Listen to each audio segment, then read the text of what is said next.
I will always present a balanced budget. Okay.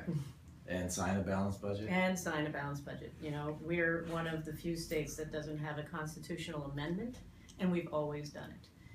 Yeah, I was in the House Appropriations Committee in 2008 when it was probably the largest budget challenge of at least a generation, when the bottom fell out and the Great Recession began. And we had to make a lot of hard choices, but even though we were a state that didn't have a constitutional amendment, we had a balanced budget. And there were other states that went into the red, and we did not. And that's what's so key about our AAA bond rating. I think what we need to look to is where are the budget pressures and how do we close the holes? You know, I think right now, of course, we're looking at a $28 million shortfall. And as it turns out, as I understand it anyway, as I'm reading, the Medicaid has not been as much of a budget buster as they anticipated. So it looks like there's some float. I mean, every year it's incredibly difficult to predict where the challenges are going to be and where the opportunities to balance out. You know, I've been running the second largest agency of state government, the Transportation Agency, managing a 1,300 person workforce, very diverse workforce, very challenging issues, and also a $600 million budget. So I've had to manage tough budgets as the secretary, and as I said, as the House Appropriator in 2008 and 9, in the height of the Great Recession. You know, you almost get a PhD in government. There are many ways in which you can't just put out there what you're going to do to solve a problem, because you have to understand where the budget pressures are. I think it's interesting that Medicaid has actually got some room within it. One of the biggest challenges in every budget right now is the growth of healthcare costs. 8% increase for our schools. Those costs are what are really driving challenges in our family budgets, in our school budgets and property taxes, and in the state budget. So you have to look to where the challenges are, where the growth pressures are, as well as where the growth pressures are going down. So if in fact Medicaid costs are not as severe as we had thought, that's a very important thing that's going to be reflected in the adjustment that the revenue adjustments going forward. And we had huge pressures on our transportation budget every year. You think about a year where we had, let's say 2011, we had more snow in the February 11 than in the state's history. It snowed 24 out of 28 days. And on March 6th, we had the largest snow event in history. So plowing and salt and the cost of overtime, those were the budget pressures. So we have to fund those, don't we? So you have to look to where you change it. Maybe we'll do less mowing. Maybe we'll be able to postpone other parts. Budgets are very complicated, large budgets, so there's not one answer to how you solve it. It is a multiplier of answers. I don't see fat in the budget. No, we have been reducing budget expenditures year over year, and I see, though, opportunities for improvement. Let me explain exactly what I mean. When I was Secretary of Transportation, we looked to innovation and efficiency. We established a whole unit called PI, Performance, Innovations, and Efficiency. PI, because my executive team liked pie. But we wanted to perform to give taxpayers understanding of what they were getting for their investment. So when we look at innovation and efficiency, what were we able to do? I want to tell the story of our bridges and what we've done to both improve performance and create efficiency and cost savings. When I was in the legislature in 2009, we had a real problem of bridge failures all around the state. I was representing Waterbury. There was an emergency closure in Richmond. There was an emergency closure in Middlesex, both sides of me, Waterbury. Then we had an emergency closure of Lake Champlain. People had to drive 100 miles just to get to work or to the doctor or school. So as a committee, we said, we've got a real problem here. We spent 3 years, bipartisan committee, trying to really explain to our colleagues in the legislature and to taxpayers, we've got a problem. We can't just let our infrastructure crumble. So we passed a transportation infrastructure bond fund. We invested new dollars into long-term capital investment into safer bridges. Why? Because 20% of Vermont's bridges were structurally deficient. We were among the worst, second from the bottom in the entire country. Now this is serious stuff for every business that needs a truck to deliver, for every business that needs a consumer to get there. You can't let your infrastructure crumble. That's part of what government has to do. We invested and we innovated. So I'm so pleased to have been a leader in the agency when we looked to how can we change things. I learned that it took 8 years on average to get a bridge from design to construction. Through innovation, we have created an accelerated bridge program. We have now gone to just 2 years on average to build a bridge, doing things differently, creating greater efficiencies. And when you get things done more quickly, we're getting it done faster, cheaper, and smarter. We've changed our whole business process. And our performance, efficiency, and innovation team is now trying to do that same approach. Where can we actually rethink the way we do things to lean our business process? We've done it not only as an agency, we've done it as a partner agency with the Agency of Natural Resources.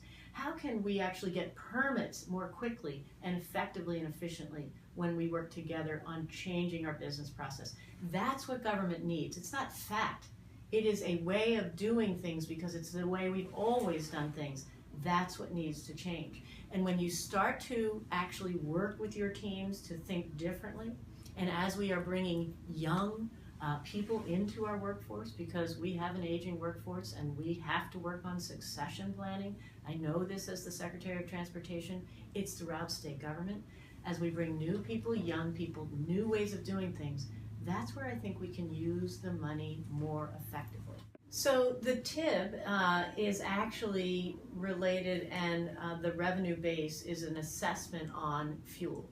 So it is at the wholesale level. So that could be an idea to go back to that focus and put it into our capital program.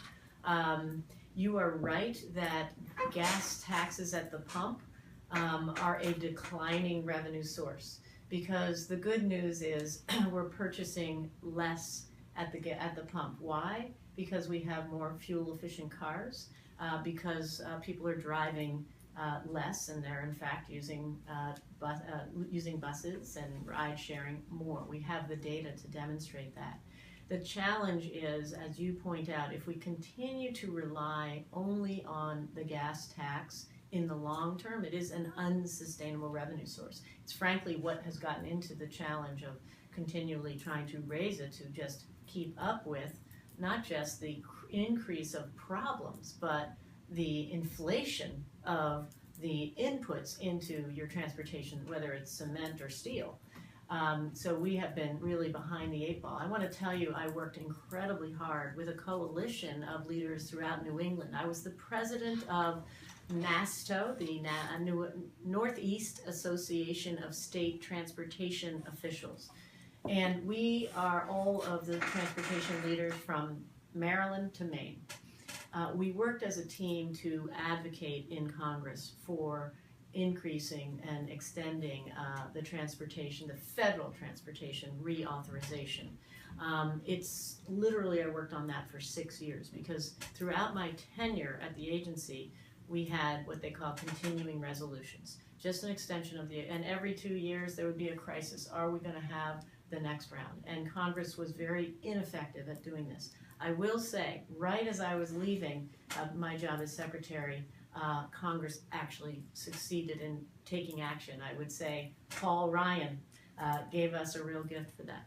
But it wasn't without incredible coalition building and advocacy in Washington, D.C. And was asked by Senator Sanders to come testify before his committee, which I did, the Environment and Public Works Committee. And I will tell you that advocacy has been critical, because right now Vermont receives a very robust level of federal funding. And that's been a lot because of our advocacy, Senator Sanders being on a very key committee, and Senator Leahy also being on the Budget Committee. Right now, it's going to be important for us to always raise enough state dollars to match those federal dollars to keep us going in the direction we've been going. And we've been improving the infrastructure. We've gone from 20% of our bridges structurally deficient in '09 to just 7% in 2013. That's real performance, and that's what I'm talking about.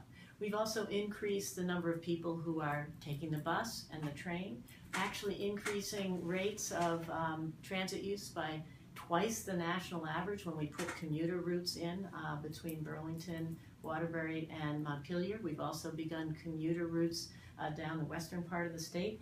We have a goal, and I think it's achievable within my tenure as governor, to get Amtrak from Rutland to Burlington.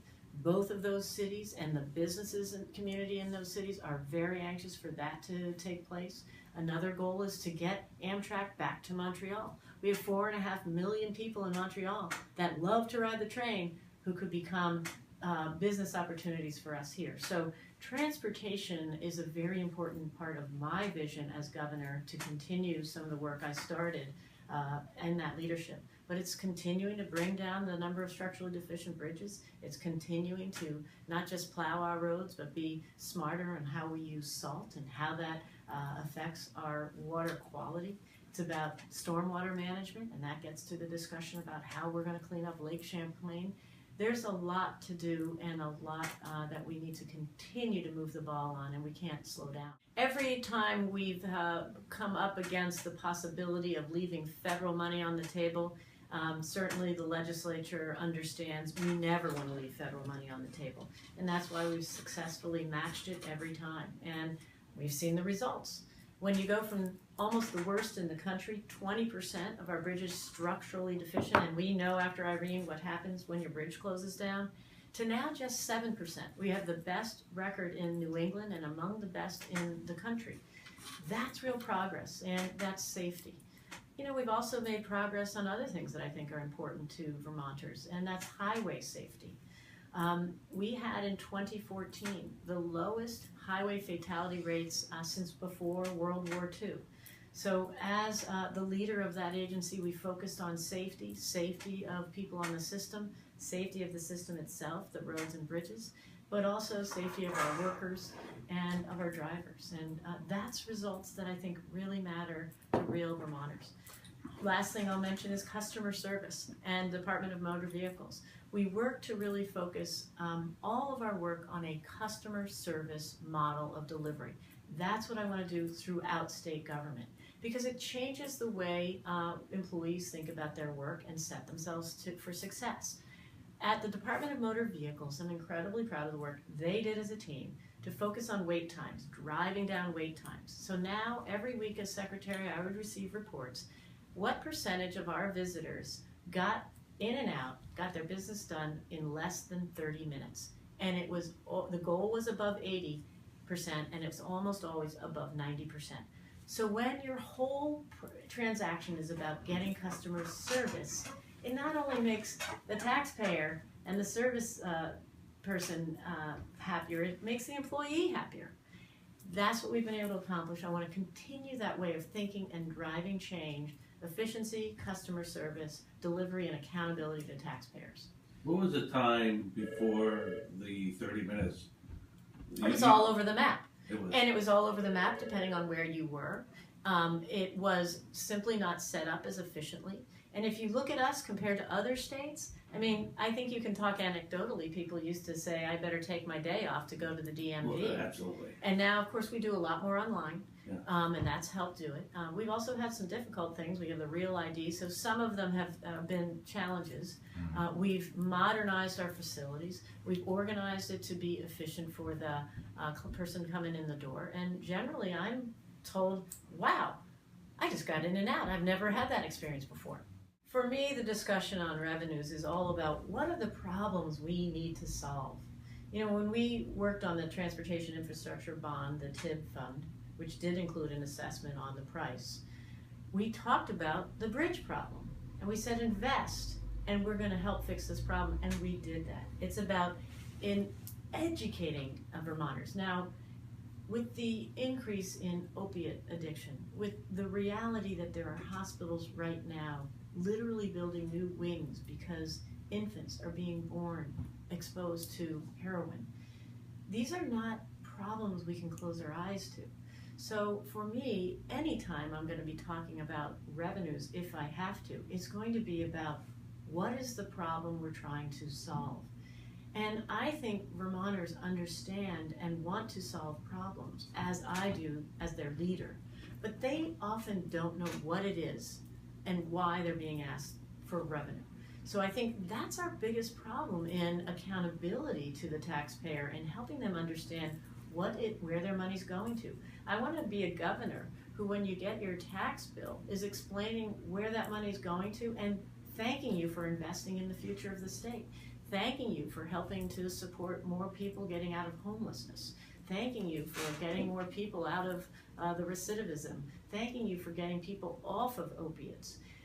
If we could tie the benefits and the value of where these dollars are going to the people who are paying it, we will, I think, help build trust and confidence, or at least understanding with government. I think right now, people are angry, they feel ripped off, they don't think they're getting a return on their investment, and it's our job, my job as governor, legislature's job, to describe the return on investment. It may be saving lives, but it may also be building the economy for the future.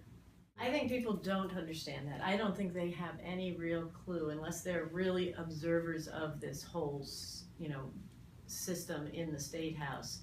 I don't think people understand where their money's going, and I don't necessarily know that they all understand, unless they're in the service delivery, what your good point is, that prevention upfront can help save dollars in the long run. That's why I've already had discussions with folks in the world of social impact investing and social impact bonds, because there are people in the world and states who are taking advantage of investors who want to invest in a social impact, doing exactly what you said, putting money up front because they know that you're going to actually save in the long run. I'm going to be looking at that type of a revenue stream for some of my ways to finance opiate challenges that we are facing, which if we do not get on top of, it will overtake us, as I really feel in some ways it has already begun to. And I will be looking at pilots. How can we look at our correction system, and for at least some of the folks in the system or waiting to actually get in, that we look towards education instead of incarceration. It costs something in the realm of $70,000, $80,000 a year to be incarcerated. It's something like $30 to $40 to be in our state college system.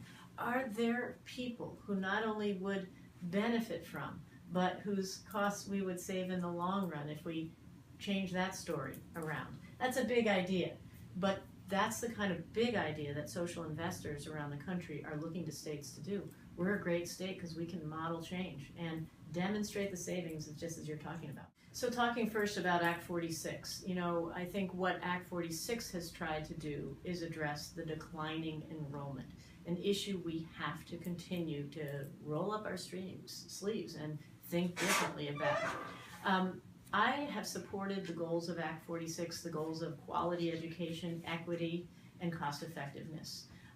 From my particular experience, and my husband is on our school board, in our union where we had 7 different school boards, 7 different budgets for 1,800 students, I believe that the discussion around unifying that governance structure into one, as challenging as it is, and it did in our vote get over 80% approval, it makes sense from a lot of perspectives, from offering students greater access to teachers across all the different boards, to unifying one teacher's contract, to in fact, hopefully bending a little bit the cost curve. It isn't going to dramatically in the long run reduce property taxes, but I think it is certainly part of what we need to do to address some of the cost drivers.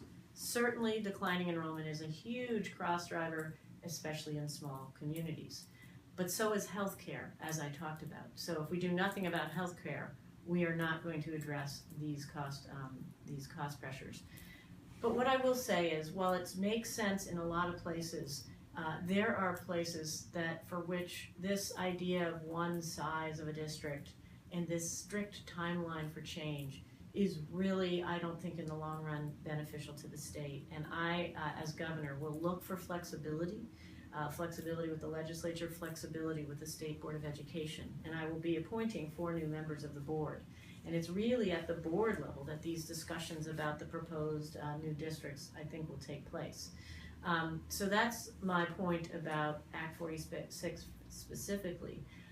You are right that people are feeling the property tax pressure is extraordinary. So I think not just looking at cost pressures, but I think we need to have that discussion that is difficult about how we fund it. It's complicated, as we all know. I think it is trying to be reflective of ability to pay. I'm interested in the studies that are being done about if we went further towards an income tax.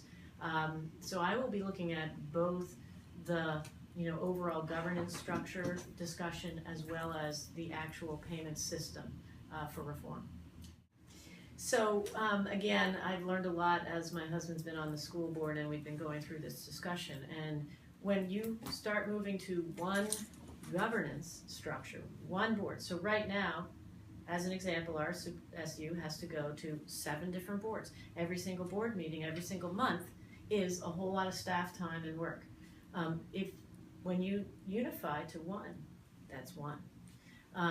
That's just one example of the ways in which the structural change in governance is looking to reduce admin costs.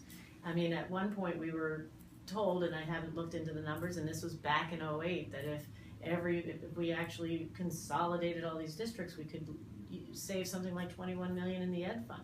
It is extraordinary, and that's where the opportunity for change comes. But it will have to come from the locals.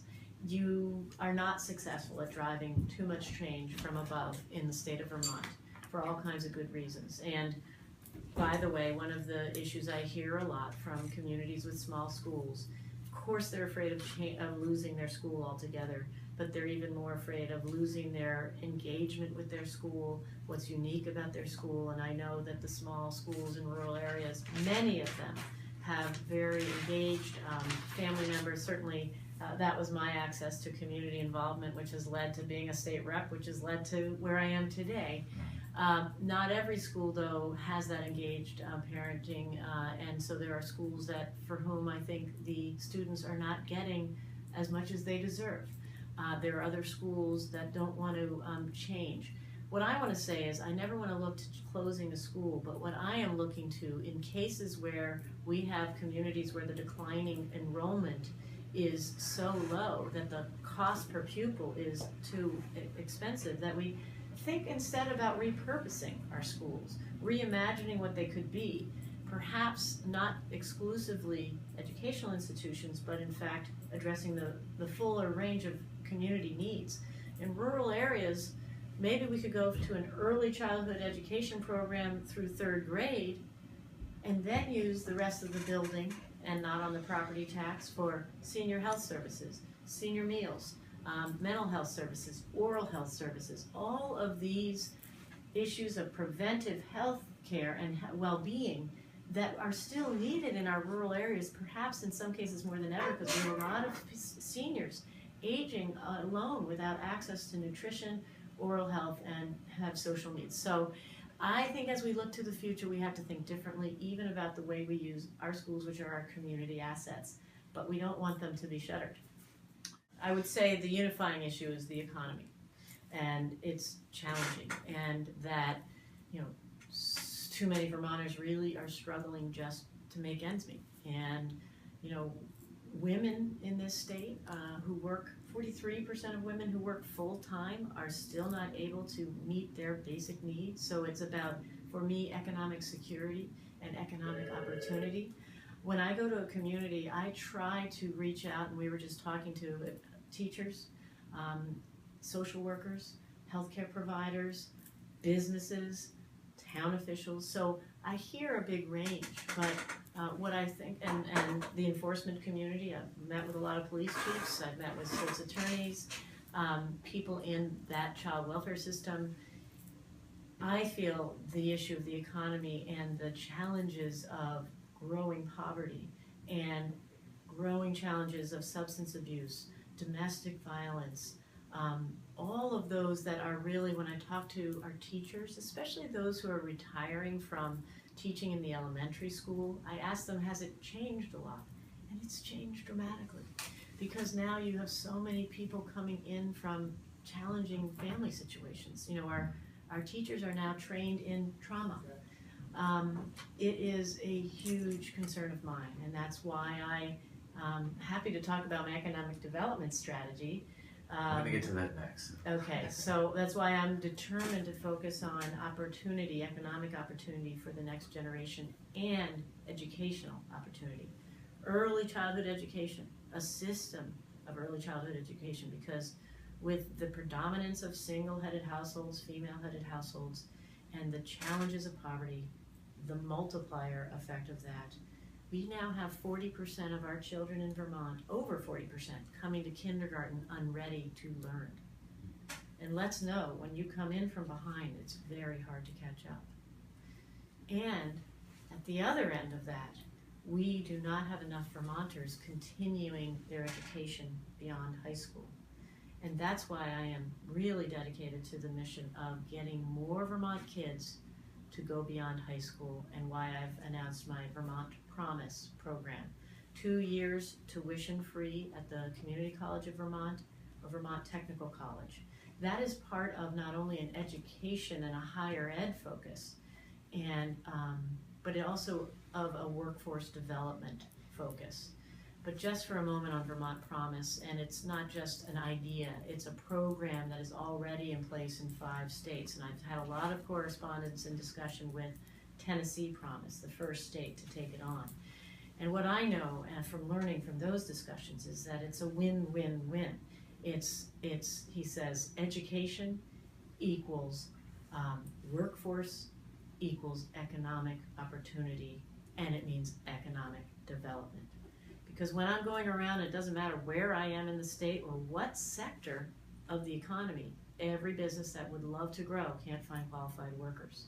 And meanwhile, we've got 4 out of 10 Vermonters not continuing on, when 2/3 of the jobs of the 21st century require it. If we're ever going to break the generational cycle of poverty, we have to get kids beyond high school. And when we do, we will see greater economic security and success. And it isn't just about getting kids to learn. It's about matching them up with a volunteer mentor. That is fundamentally essential to this program, as the guy from Tennessee Promise explained to me. Because for many of these young people, they're the first generation, and they don't necessarily have what every kid needs, which is a champion. Their families are working 2 and 3 jobs. They aren't focused on what the opportunities are, or the lack of opportunity without that going on. So the volunteer mentor becomes that champion to help them through the application process, the financial aid forms, and to believe that they can do it, that they can not only get through school, some associate's degree, but most importantly, funnels them into a career. Because we know the businesses are looking for people, qualified workers, and we know we need more kids to get in there. My proposal, and this is a $6 million in the first year, $12 million in the second year, is going to be financed through an increase in the bank franchise fee or a corporate income tax on banks. Right now, we don't have a corporate income tax on banks, even though New York and New Hampshire does. We have a franchise fee, which has remained relatively flat in the last 10 years. I don't know too many other taxes that have been flat over the last decade. But in 2007, banks, the franchise fee paid 10.5, and in 2016, it's expected to do 10.3. So I think that we can partner with banks to support this mission, because it's in everyone's interest, including theirs. When a student has an associate's degree, on average they earn $12,000 more per year. With a bachelor's degree, on average, $32,000 more per year. That's why it's so critically important to both help grow the economy, to build the workforce, but to break the generational cycle of poverty.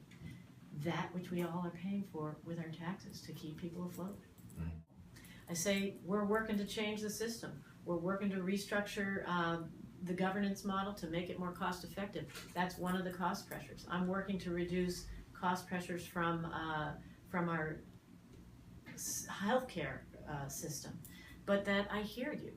I hear you that we've got to rethink how we're paying for it, because we have far too much pressure on the property tax through our education program. And we're trying to make sure that we rein in spending.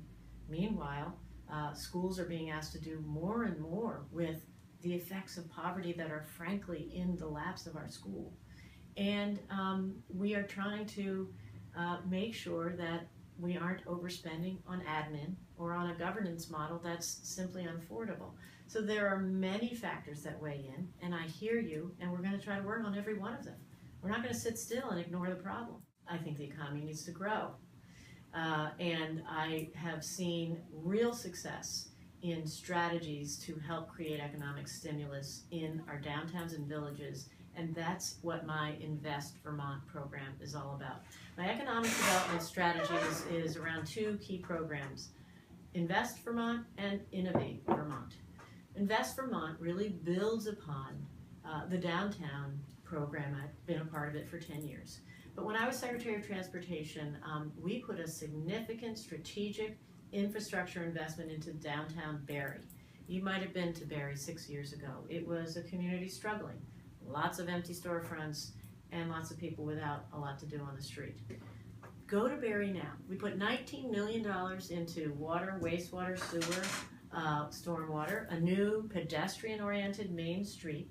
We partnered with local leaders, a strong, ambitious mayor, a downtown partnership, the affordable housing community, everybody in partnership, and we aligned the investment. I'm not talking about new dollars, I'm talking about aligning the dollars that are in state, federal, and municipal budgets today so that it creates a stimulus effect.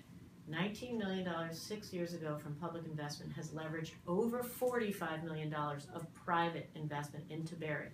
Barrie is growing its manufacturing, commercial, residential, and retail base.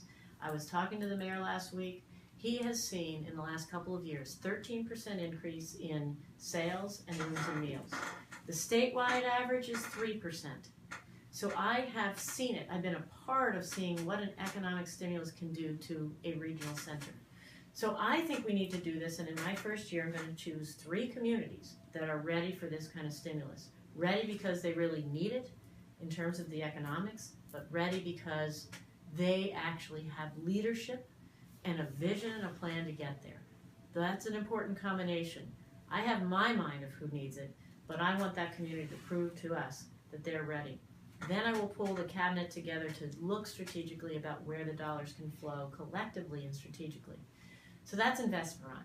Innovate Vermont is really looking at the sectors of economic growth that I believe are going to drive innovation and change and growth in the Vermont economy.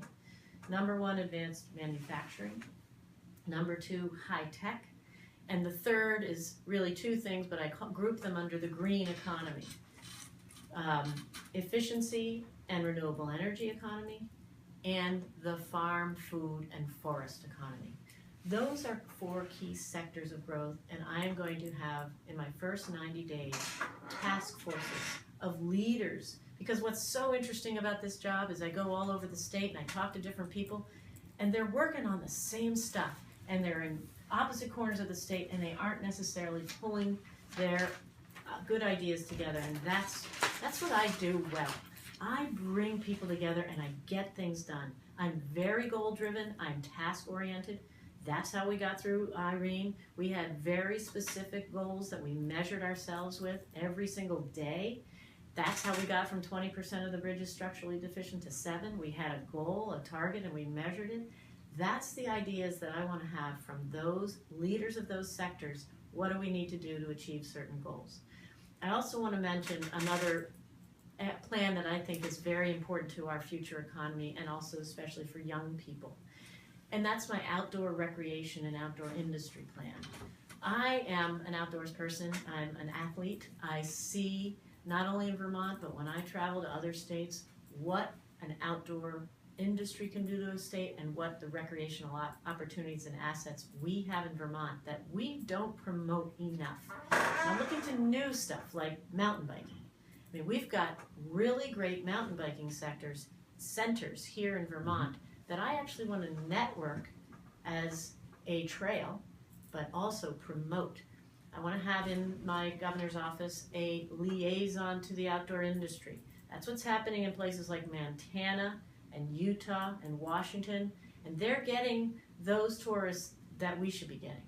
And when we have a cluster of outdoor industry enthusiasts, we have Burton Snowboard. I went to Burton, they have 200 employees. They're all under the age of 30. Most of them, everyone I talked to had moved to Vermont because they love, yes, Burton Snowboards, and they love the outdoor opportunities. We want young people. We want young entrepreneurs. I want to create those vibrant downtowns because that's where the millennials want to live. They don't want to have a car. And I want more sectors that they're excited to be a part of. Every day I run 2 miles, but I love to cycle. I do not mountain bike. I am a backcountry skier. So while I don't, because I have back challenges and I cannot mountain bike, but I ski in the mountains. In fact, as governor, I'm looking forward to being a skiing governor, an outdoor governor. I'm going to be at all the state parks camping. I'm going to be promoting our state parks. I'm going to be challenging other governors to come ski on our hills, as they used to have a ski challenge with the governors of New Hampshire and New York. I'm looking forward to that. But I'll also be promoting, I'll be a champion of what Vermont is all about, because I'm a cyclist, I'm a skier, I'm a paddler, I'm a camper. I'm looking forward to becoming a hunter, getting young people and women into hunting. I am not a fan of fishing, but my son is. But I love the outdoors. It's what drew me and my family here, I think, first and foremost. But what kept us here is our great public schools, our wonderful sense of community, and our vibrant democracy. And really that's what I've thrown my life into, my family, my community, and public service. And I want to be the champion that keeps Vermont's economy growing, that really helps stand up for working families, that really helps get kids an opportunity, reduce the cost of college, gets kids a chance for a livable wage job and a secure economic future so we can grow the economy and break that generational cycle of poverty. I've been traveling and visiting the housing trusts, whether it's in Brattleboro, Wyndham Housing Trust, I've been to Champlain Housing Trust, incredible work. I would encourage you, if you've never have, to do a visit with Champlain Housing Trust to see not only affordable housing and housing for seniors and neighborhoods that they're building, but especially the goal to drive down homelessness and the experiment that they've taken on purchasing a motel in Shelburne and actually look at cost drivers. You know, they saved the state something like $300,000 by saying, you don't just pay a voucher on a motel, come to ours, pay that $30 instead of $70, save the state money, but most importantly, have a place where it isn't just a shelter, it's a place where they're providing services to get people housing. Housing is so essential to the security of being able to get a job, go to school, succeed. So it's all part of that mission. For me, it's about getting Vermont Health Connect to function. Not only for the people who it serves, and I happen to be one of them, but really to So you're not going to abandon it then? I am not ready to abandon it unless I find out it actually will not become fully functional. So I'm looking forward to seeing the analysis of what it needs. Right now, it is not fully functional, but to abandon Health Connect is not a simple matter. You can't just jump to another system. Why? The reason we have our own unique system is because we have a unique set of subsidies.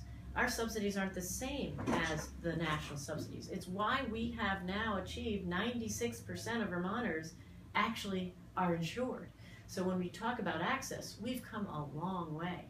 But we do things that are very different. So frankly, to go to the federal exchange, you'd go to the federal exchange, you pay upfront and maintenance, and you'd have to create a parallel system. Otherwise, you'd be kicking people off.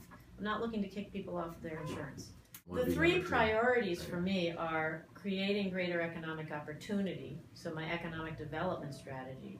The second is really about the education and college affordability and getting more kids qualified for livable wage jobs, which is also about workforce development. And the third is environmental stewardship.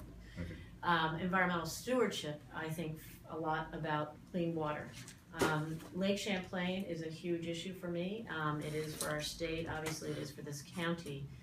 But I, as Secretary of Transportation, have been in the trenches on this discussion for the last 3 years. So certainly in a greater degree than any other candidate, I understand what the legislature passed, what the administration has to do to implement the Clean Water Action Plan to meet the TMDL mandates of the EPA, and I intend to lead that discussion and success. It's going to take revenues, as you all know. So I know when people know what it is we need to accomplish and how important it is, we will have to coalesce around a strategy to do it. I will say that clean water isn't just about Lake Champlain and the surface water bodies of the state. It is also about clean drinking water. And having been down to Bennington 3-4 times since PFOA was discovered, talking to families, being at their homes, looking at their wells, knowing that they have drunk poisonous water and that their children have lived on that, you don't forget it. And you will see that very early on, after the PFOA, I announced a Clean Water Action Plan, which looks back to my issue of infrastructure. So I look to clean water bonds, which are going to be about modernizing our clean water infrastructure, and that's drinking water, wastewater. So some of that, of course, goes into the Lake Champlain discussion, but it's also about making sure we have clean water for drinking. And the big issue for me that I will continue to champion, as I did as Secretary of Transportation, is climate change. I think it's the biggest issue of our time, and there is so much we need to continue to do on that front. It's why one of my 4 key sectors is about renewable energy and efficiency. We are transforming our energy economy, and we need to keep doing that. I also want to bring transportation into the discussion because it's 46% of Vermont's carbon footprint is the transportation sector. So that takes a lot more discussion and change. And you can go on my website and look at my climate action and energy plan. These challenges, as we need to continue to move forward in this arena. And what I'm also really looking to is strategically reducing peak electric demand, because on our grid, the peak demand is actually when we are at the most expensive and the dirtiest. So if we can actually be very strategic about bringing down peak demand, we will both reduce carbon reduce the use of carbon-based electricity and reduce costs. I think that the WECs and the smaller utilities can be a part of that. Consumers can be a part of that. I'm sure you know GMP is engaged with the Tesla battery. I'm a consumer of an electric hybrid. I can be a part of reducing peak demand. When we actually understand and get our heads around how every individual consumer can help reduce costs for everybody, that's really where I think we need to go as one strategic, goal-driven plan that will reduce costs and help with reducing our carbon footprint. Anything else you want to add? This is your I opportunity. think I've covered a lot. I will say that I've also stepped forward early on in this election to support gun safety. I'm sure you know it's kind of been a third rail of politics, and I decided to be a strong advocate of background checks for all gun sales. At the beginning of this campaign, I was the only candidate willing to talk about it.